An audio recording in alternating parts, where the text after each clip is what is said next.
यही मैं पूछना चाहता हूँ कि गुज़िश्ता साल श्रीलंका में हुकूमत आई है, लेफ्टिस्ट गवर्नमेंट उसको कहा जाता है, और देखा जाए तो वो स्टेटस को तोड़ के आई है, तो लोगों की उम्मीदें तो वाबस्ता हैं। और श्रीलंका में देखा जाए तो जो उनका डिफ़ॉल्ट हुआ था महिंदा राजापक्से के अंडर, उसके बाद जो वहाँ पे एक समझे सिविल एक अनरेस्ट था, उसके बाद श्रीलंका आहिस्ता आहिस्ता रिकवरी तो ज़रूर करे, टूरिज़म इज़ कमिंग बैक और कहीं ना कहीं इकॉनमी में बेहतरी भी ज़रूर आई है। तो आप बता सकती हैं कि लोगों के क्या तासुरात हैं इस हवाले से, और कि जो गवर्नमेंट जिसको उन्होंने इलेक्ट किया है और उनसे क्या उम्मीदें वाबस्ता हैं?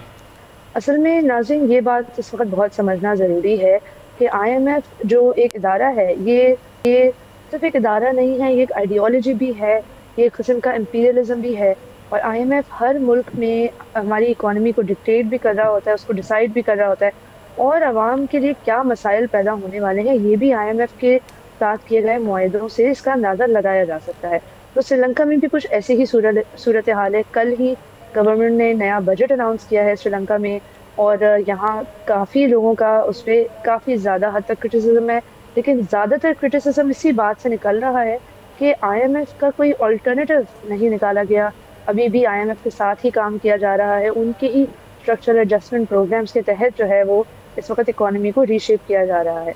लेकिन श्रीलंका में यहाँ मेरी काफ़ी जो है वो सिविल सोसाइटी के लोगों से भी बात हुई है, सहाफ़ियों से भी बात हुई है, राइटर्स, रिसर्चर्स, काफ़ी लोगों से बात हुई है, और उनका यही कहना है कि जिस तरीके से हम गुर्बत को तस्वुर करते हैं साउथ एशिया में, जो बाकी ममालिक में करते हैं जहाँ लेफ्टिस्ट गवर्नमेंट नहीं होती, तो वहाँ कुछ मुख्तलिफ हालात होते हैं। पाकिस्तान और इंडिया में या बांग्लादेश में भी जब हालात ख़राब होते हैं तो बहुत ही ख़राब होते हैं, और लोगों के पास कुछ भी एवेन्यू नहीं होता किसी भी किस्म की फैसिलिटीज़ को अवेल करने का। लेकिन श्रीलंका में गुर्बत के बावजूद यहाँ हम देख रहे हैं कि फ्री हेल्थ केयर है और फ्री एजुकेशन है, और ये दो ऐसी चीज़ें हैं जिसमें किसी भी शख्स का जो सोशल मोबिलिटी की तरह जो अपनी ज़िंदगी को बेहतर करना चाह रहा होता है, उसका ज़्यादातर इनकम इन दो चीज़ों में लग रहा होता है। तो यहाँ ये बात करना बहुत ज़रूरी है कि कंसिडरिंग द फैक्ट कि डिफ़ॉल्ट ऑलमोस्ट करने के बावजूद, मतलब इतनी ज़्यादा इकोनॉमिक कोलैप्स फेस करने के बावजूद जो है श्रीलंका की आवाम इस वक्त ये सोच रही है कि लेफ्टिस्ट या सोशलिस्ट पॉलिसीज़ का कोई ना कोई फ़ायदा तो होता है। दूसरी तरफ यहाँ लोगों के ये भी तासुर है कि शायद ये हुकूमत इतनी लेफ्टिस्ट नहीं, इतनी सोशलिस्ट नहीं जितना इन्होंने क्लेम किया था। अब जाहिर सी बात है, जब पावर वैक्यूम क्रिएट होता है और इसमें नई हुकूमत को अपने क़दम जमाने होते हैं तो कुछ महीने लगते हैं। कुछ ऐसे भी मुल्क हैं जहाँ कई साल लग जाते हैं, हुकूमतें कदम नहीं जमा पाती, लेकिन श्रीलंका में ऐसा माहौल नहीं है। इनफैक्ट कोलंबो की अगर आप गलियों में जाएं और रोडों पे घूमें तो आपको लगे ही नहीं कि ये ऐसा मुल्क है कि जिसको पाकिस्तान से कभी कंपेयर भी किया जा रहा था। इंफ्रास्ट्रक्चर बहुत बेहतरीन है, और पब्लिक सर्विस में जो फैसिलिटीज़ हैं, पब्लिक ट्रांसपोर्ट जिसमें आता है, वो सारी चीज़ें भी बहुत ज़्यादा हद तक मुयस्सर हैं। आर्ट और कल्चर में बहुत ज़्यादा काम है यहाँ पे श्रीलंका में। बहुत लोग जो है वो आर्ट और कल्चर को सपोर्ट करना चाहते हैं, उसकी पेट्रनेज करना चाहते हैं, तो ये सारी चीज़ें मौजूद हैं। लेकिन इसके साथ साथ जाहिर सी बात है, जब नई हुकूमत आ रही है तो उसको ज़रा मुश्किल लग रहा है सारे मामलात को देखना। तो ये तो अब आगे आने वाले दिनों में सही से पता चलेगा कि ये जो नया बजट है इसकी इम्प्लीमेंटेशन जो होगी उसके क्या इम्पैक्ट्स होंगे। और जाहिर सी बात है, क्योंकि अब हम फ्रंट पेज भी श्रीलंका पहुंच गया है, तो हम जो है इस पर बहुत गहरी नज़र रखेंगे, आपको बाज़ाब्ता तौर पर जो है अपडेट्स भी देते रहेंगे।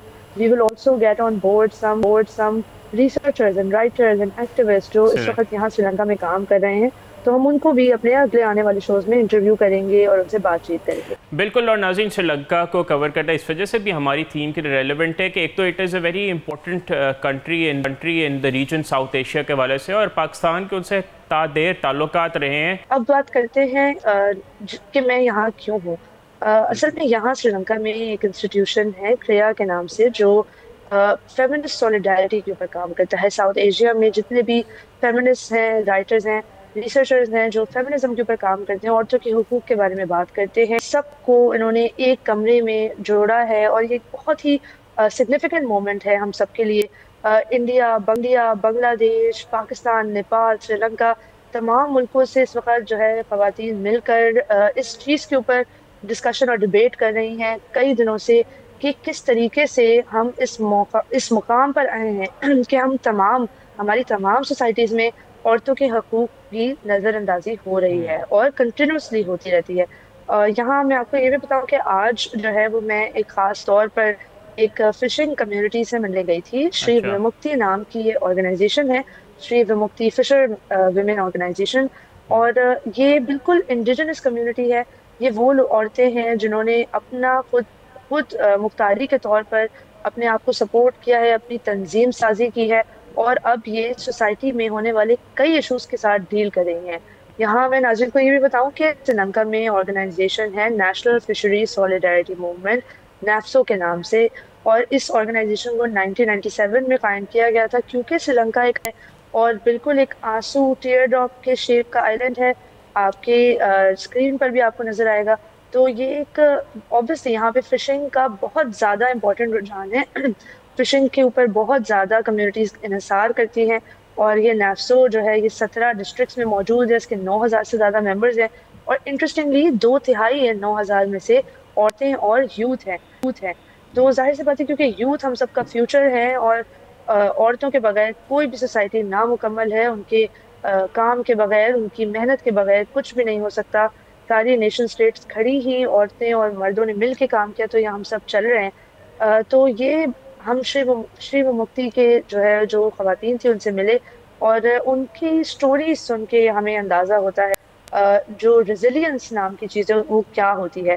یہاں میں بتاتی چلوں ناظرین کو کہ ان کی اسٹرگل کی شروعات ہوئی تھی جب ان خواتین میں سے ایک کے ہسبینڈ جو تھے یہ فشنگ کے لیے نکلے ہوئے تھے, اور غلطی سے انہوں نے انٹرنیشنل واٹرز میں سری لنکا کو کراس کر کے انڈین واٹرز میں یہ پہنچ گئے تھے, اور obviously پھر ان کو اریسٹ کر لیا گیا تھا. جب اس کے اراؤنڈ خواتین نے احتجاجات شروع کیے, اپنی موومنٹ بنائی, تو آہستہ آہستہ یہ ایک اسٹرانگ فورس آف پاور کے طور پر جو ہے وہ ابھر کے آئی ہیں. اور اب ان کی اتنی زیادہ حد تک جو ہے آرگنائزیشن پہنچ گئی ہے کہ جس ولیج میں میں گئی تھی صرف اس ولیج میں ہی تقریباً جو ہے 423 عورتیں ہیں. یہ نیگومبو کا ایریا ہے جو کولمبو سے کچھ ہی دور ہے, زیادہ دور نہیں ہے, اور یہ 423 خواتین میں سے 200 جو ہیں وہ بالکل ینگ لڑکیاں ہیں. تو یہ صرف ایسی موومنٹ نہیں ہے کہ جو کسی حادثے کی وجہ سے بن گئی تھی, ایسی موومنٹ ہے جو انٹر جنریشنلی خواتین کے حقوق پہ بات کرنے کے اس رجحان کو جو ہے ٹرانسفر کرتی جا رہی ہے.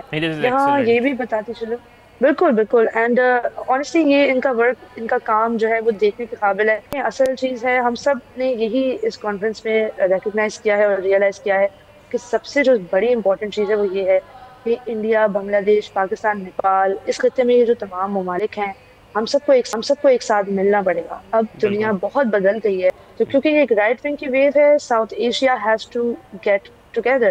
اور جو ہمارے غریب عوام ہیں یا جو ہمارے محنت کش طبقے ہیں وہ تو آلریڈی یکساں ہیں, کیونکہ یہ شری ومکتی یا نیفسو جن کی میں نے آرگنائزیشنز کی بات کی, یہ ساؤتھ ایشین پیجنٹ کولیشن کا آلریڈی حصہ ہے. بہت شکریہ.